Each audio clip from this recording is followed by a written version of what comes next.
প্রায়শই জমি জমার নকল তোলার দরকার হয়। আপনি যদি আপনার জমির যে দলিলের নকল তুলতে চান তাহলে কিভাবে তুলবেন এবং প্রক্রিয়াটা কি আমরা আজকে সেটি জেনে নেব। চলুন স্ক্রিনে চলুন আমরা বিস্তারিত তথ্যগুলো দেখে জেনে নেই।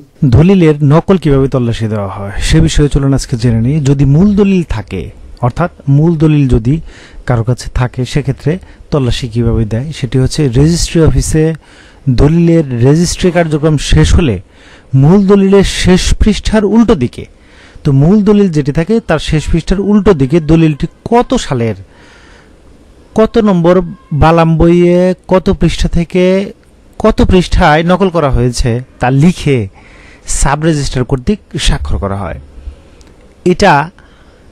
এটা থেকে সহজেই রেজিস্ট্রি অফিস থেকে দলিলের নকল ওঠানো যায়।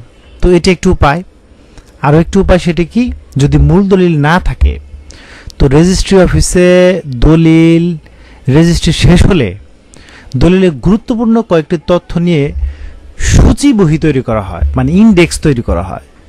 একটি সূচি বহি তৈরি হয় দলিলে উল্লিখিত জমির দাতা, অর্থাৎ যিনি জমি বিক্রি করেছেন তার নাম উল্লেখ থাকে, এবং গ্রহীতা যিনি ক্রয় করেছেন তার নাম উল্লেখ থাকে, বা অন্য কোনো পক্ষের নাম দিয়ে।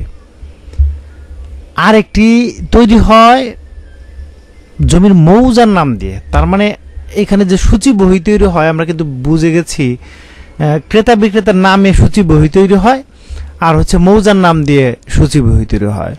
দলিল তল্লাশ ও পরিদর্শনের জন্য মূলত যে একটি ফর্ম, নির্ধারিত ফর্ম, সেটির মাধ্যমে আবেদন করতে হয়। এটা আপনি কোনো ভেন্ডর অথবা উকিল বলি আমরা, অথবা দেখা যাচ্ছে যে ওইখানের যে কর্মরত আছে যারা, তাদের মাধ্যমেও করাতে পারেন, অথবা নিজে এই ফর্মটি পূরণ করেও আপনি কিন্তু কাজটা সম্পন্ন করতে পারেন। যদিও আমরা জানি যে একটি দলিলের নকল তুলতে 1100 টাকা থেকে 1500 টাকা, 1000 টাকা, 1500 টাকা, যে যার কাছে যেমন পারে তেমন নেয়। অথচ এই দলিল ফি বাবদ 150 টাকার অধিক হবে না, সর্বোচ্চ 150 টাকা। কারণ হচ্ছে এখানে কত বছর আপনি দলিল তল্লাশি দিবেন তার উপরে আসলে মূল্য নির্ধারিত হয়। মূল্য এভাবে নির্ধারণ করা থাকে যে আসলে কত দিনের জন্য আপনার মূলত দিবেন আর কি, এই তল্লাশি দিবেন। তো 20 টাকা হারে বা 15 টাকা হারে এরকম টাকা উল্লেখ থাকে বছর প্রতি। তো আপনি সেটি করতে পারেন, সেটি থাকলে আপনি নিজে করতে পারেন।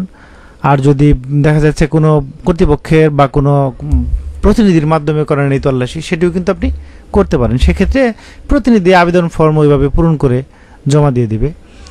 তো তার মানে আমরা কিন্তু বিষয়গুলো জানলাম যে আপনি আপনার জমির দাতার নামও জানা নাই, গ্রহীতার নাম জানা নাই, অথবা মৌজার নাম জানা নাই, অথবা দলিল নম্বরও নাই, দলিল কবে হয়েছে সেটিও জানেন না, তাহলে কিন্তু কোনো তথ্য আপনি রেজিস্ট্রি অফিস থেকে বের করতে পারবেন না। আপনার দাতা এবং গ্রহীতার নাম থাকতে হবে, অথবা মৌজার নামও থাকতে হবে। সেখানে গিয়েও আপনার দাতা এবং যে গ্রহীতা তাদের তথ্য খোঁজা যাবে। অন্যদিকে আপনি যদি দলিলের যে শেষ পৃষ্ঠায় যে তথ্যগুলো আছে সেগুলো আপনার কাছে থাকে, তাহলেও আপনি তল্লাশি দিয়ে খুব সহজেই দলিল, অর্থাৎ জমির যে দলিল, সেটি আপনি নকল তুলে ফেলতে পারেন। এভাবে আপনি অন্য কোনো লোক দিয়ে দলিল তোলার চেয়ে আপনি কিন্তু নিজেই একটু ভূমি অফিসে বা সার্ভে অফিসে, অথবা আমরা বলি যে সেটেলমেন্ট অফিসে, সেখানে গিয়ে খুব সহজেই আপনার যে দলিলের নকল সেটি কিন্তু তুলে ফেলতে পারেন।